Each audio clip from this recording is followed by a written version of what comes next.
Hi hello friends, welcome to కామ్ న్యూ లాగ్ 16. అందరు ఎలా ఉన్నారండి? బాగున్నారా? ఈరోజు టాపిక్ వచ్చేసి వీడియోకి లేదా లైవ్ కి కాపీరైట్ వస్తే ఎలా తీయాలో చూసేద్దాం.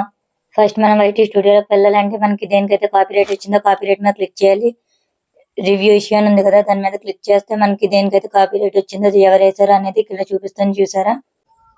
చూడండి, ఇక్కడ కంపోజిషన్ ఉంది కదండి, దాని మీద క్లిక్ చేసుకోవాలండి. దాని మీద కంపోజిషన్ మీద క్లిక్ చేసుకున్న తర్వాత ఇక్కడ డీటెయిల్స్ అని ఇలా చూపిస్తుంది. చూపించిన తర్వాత ఎరేజ్ సాంగ్ అని పెట్టుకోవాలి. ఇక్కడ నేనైతే ప్రివ్యూ చూస్తాను, అంటే నాకు దేనికైతే కాపీరైట్ వచ్చిందో మనకి కాపీరైట్ వచ్చిందంటే మొత్తానికి రాదు కదండి, అది ఎక్కడెక్కడ కాపీరైట్ పడింది అనేది చూపిస్తుంది. ప్రివ్యూ ఓకే చేసుకోండి. ఫస్ట్ అయితే ప్రివ్యూ ఓకే చేసుకునే తర్వాత మనకి ఆ వీడియో కనిపిస్తుంది. ఇక్కడ చూడండి, ఇక్కడ ఒక డాట్ కనిపిస్తుంది కదా, ఆ డాట్ దగ్గర మాత్రమే నాకు కాపీరైట్ వచ్చిందండి.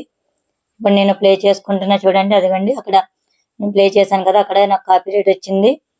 ఇప్పుడు mute all sound in the claimed అని వచ్చింది కదా, అది ఓకే చేసుకున్న తర్వాత మనం ఇక్కడ సేవ్ అనేది చేసుకోవాలండి.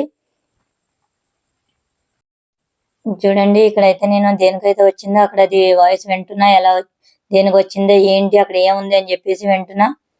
అక్కడ ఎరేజ్ సౌండ్ ని చేశాను కానీ అవ్వలేదు. అది కింద చూడండి mute all sounds and claimed ఉంది కదా, అది ఓకే చేసుకొని మనం సేవ్ చేసుకోవడమేనండి. చూడండి, సేవ్ చేసిన తర్వాత ఇక్కడ మనకి మ్యూట్ అని వస్తుంది కదా, మ్యూట్ ఓకే చేసుకోండి. ఎందుకంటే ఇప్పుడు మనకి అక్కడ ఎక్కడైతే కాపీరైట్ వచ్చిందో అది మ్యూట్ చేస్తున్నాం అనమాట. ఇప్పుడు అక్కడ మ్యూట్ అనేది ఓకే చేసుకోండి. సేవ్ అయిపోయింది కదా, ఇప్పుడు సేవ్ అయిపోయిన తర్వాత మనకి బ్యాక్ అనేది వెళ్తుంది. చూడండి, స్క్రోల్ అవుతుంది కదా.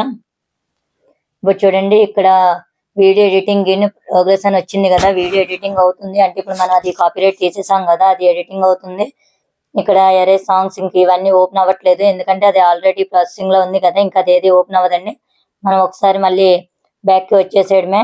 చూడండి, వీడియో ఎడిటింగ్ అని చూపిస్తుంది కదా, ఇదిగండి ఇక్కడైతే మనకి కాపీరైట్ అని చూపిస్తుంది. ఇష్యూలోకి వెళ్తే మళ్ళీ వీడియో ఎడిటింగ్ ఇన్ ప్రోగ్రెస్ అని వస్తుంది కదా, నాట్ ఎఫెక్ట్ అని ఉంది కదా, ఇది కాపీరైట్ స్ట్రైక్ కాదండి. అందుకని చెప్పేసి మనకి అక్కడ ఏం ఎఫెక్ట్ ఉండదు మన ఛానల్ కి. కానీ మనకి కాపీరైట్ తీసుకుంటే ఆ వ్యూస్ మనకు కదా వస్తాయి, అందుకని చెప్పేసి కాపీరైట్ తీసుకోవాలండి. చూడండి, ఇక్కడ కాపీరైట్ అని చూపిస్తుంది కదా.